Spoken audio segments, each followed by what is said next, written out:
Welcome to Ask a Wino, the show where I take your questions from the internet and then I answer them on the internet. I'm your wino, Marissa A. Ross, and this is a glass of champagne. Our first question comes from Sarah at Cats and LaCroix, which is probably the best handle ever. She asks, can you make a red wine spritzer? I've only ever tried white. If so, what's a good red to use? I would go light and fruity. So Pinot Noir, Gamay, Sangiovese, something like that. And then I would make it just how I make my white wine spritzers, which is I just find any fruit that's not rotting in my house and put it in there with some citrus and LaCroix, which it sounds like you have. And there you go, red wine spritzer. My friend Miles asks, best wines available in a small enough size to get away with carrying on / drinking on a plane? Yes, they're called fly wines and they're fucking amazing. They're really, really good, but they also come in just the right size and you can take up to 5 on a plane in your carry-on. So then you're not like spending all your money on that like $9 trash wine that airlines suck you into buying. They're horrible. You know what? Airlines should be embarrassed over their tragic wine list. They're disgusting. I don't know why I don't have a job just helping airlines look less foolish in their wine departments. One day, you know, a girl can dream. I just want to make the world a better place. But until then, fly blends. Our next question comes from Ashley, and Ashley asks, all ingredients in the best taco and worst taco you've ever eaten. I love the puffy tacos from Bar Ama. They're not on the menu, they're like off menu, like little secret tacos. And they're puffy, it's insane. Like you get like, I don't know, it's like soft but hard and like big and crazy. And I get it with like potatoes, and they got the potatoes all whipped up with cheese and like chipotle, and there's cabbage on top and like some pico de gallo yummy stuff. And it's just so good. I don't remember all the ingredients like exactly because I'm usually wasted on a pitcher of margaritas, but trust that Bar Ama's puffy tacos, any of them that you get, because they come with shrimp and beef and all that, fucking amazing. I also love Tacos Delta, which is down the street from my house, and it's so good. And they're like the only taco place in LA that I know makes hard shell tacos. Love hard shell tacos. But if you're going soft shell tacos, definitely gotta go for guisados. As long as it has like delicious meats and cheese on it, like I'm gonna eat that taco.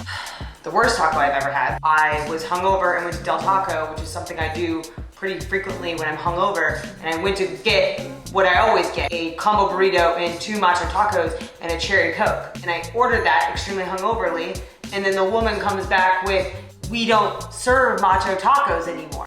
And I like lost my shit. I knew it wasn't this poor woman's fault, but I was like, what do you mean you don't have macho tacos? They're just like a little bit bigger with like more delicious stuff in them. Like, why don't you have them? And she was like, no, you gotta order these like 39-cent tacos. And I was like, I don't want the 39-cent taco. But I had to get the 39-cent taco because I was hungover and I was overwhelmed. So I get these 39-cent tacos, or however much they are. They're just measly, wimpy little tacos. They sucked. All I had was the beef stuff, like shitty lettuce and some cheese, and that was it. And I was pissed off. Bring the macho taco back. I love them. I need them. That is like my on-the-go taco. The second part to Ashley's question is, what wines go well with tacos?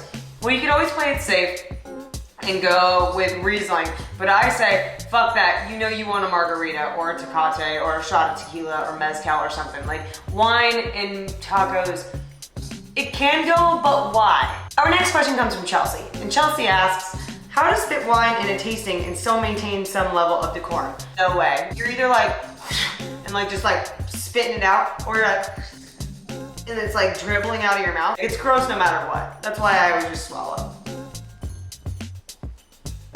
That sounded sexual because it was. The next question is like 2 questions together because they're extremely similar. Esprian B, who asked, should I feel guilty about having a glass of wine every night? Like seriously, I always tell myself I'm drinking too much, but maybe it's because I think I'm alone in my habits. And then Carrie said, how do you drink so much wine and not have a serious case of the guilties every day?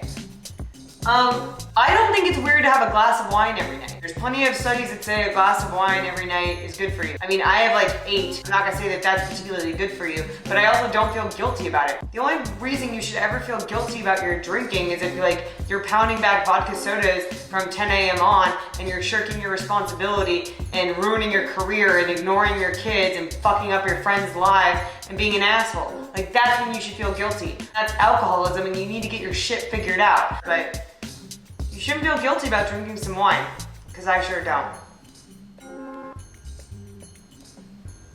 Not at all. Thank you so much for joining me on this episode of Ask a Wino. Don't forget to submit your questions on Twitter, Instagram, or even anonymously on Tumblr so I can answer all of your questions while drunk. Oh, that won't do.